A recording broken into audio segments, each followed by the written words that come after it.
what is the difference between reacting and responding? And in this episode, we got a pretty fine example of what overreacting looks like from Ilka not being aware of her thoughts all day, and then believing at that time that when her husband came home that her reaction was based on his question. But what really is the difference between reacting and responding?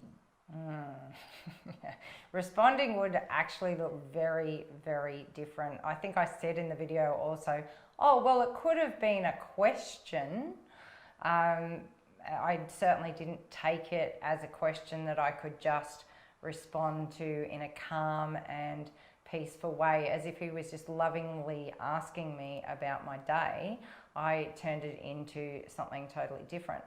So the difference is whether you're unconscious, which means you're kind of operating from your unconscious belief systems, things that happen to you in childhood, and you don't. The thing about the subconscious is you don't know what is in there until you start to actually become aware, start asking yourself a lot of questions about, oh, what am I doing here? Oh, how do I feel here? What's going on? What is really going on inside of my head? Then you kind of can stay unconscious to your behavior even. And that is definitely what I was doing in those days and what we're demonstrating in that video. But when you're conscious, you actually start to become aware. You start to become aware of, oh, I'm doing this to myself. I'm saying all sorts of things. What are some of the things you would say to yourself, Jo?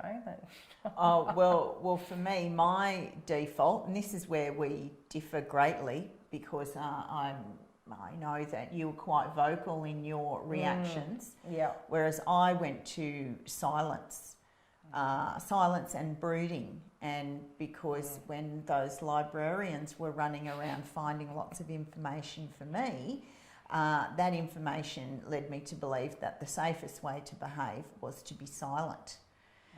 So that is also, when we say a reaction, even silence is a reaction that really wasn't beneficial for me. Yeah.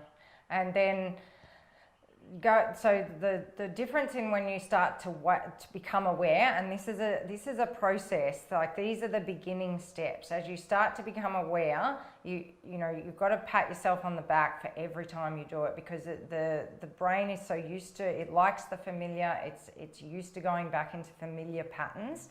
And it's taken me, it's not a magic pill, this whole awareness thing. It's taken me quite a while, quite a few years to keep practicing this awareness, to keep asking myself questions, to keep going, what's going on inside of me right now that I am reacting this way, to then be able to not react and start to respond. So now, given that you couldn't speak up before and you went to silence, what does a response look like in your life now compared to what you used to do? Choosing a response is that I can check in with myself, and then I can speak up, and speak up in a calm way. I did notice that when I began moving from silence to speaking up, the speaking up wasn't coming from a calm place either, and then that could exacerbate things, because I'm in an angry mode speaking up, because I don't know how to speak up for what I want calmly. So it was quite a process, but now I can speak up, ask for what I want, what I need, and have a discussion, a conversation about things that challenge me, and be open to the outcome, and not feel like I have to control the discussion because of fear about the outcome. Yeah, it's very, very different. And I think the key word when you know you're responding is you are calm. You are really coming from a place of love, a place of peace, which when you're reacting, you're really coming from a place that's not calm.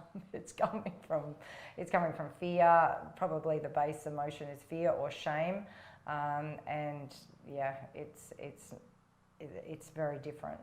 So I hope that's helped you understand the differences between reacting and responding. And again, we thank you so much for having the courage to ditch the bitchin'.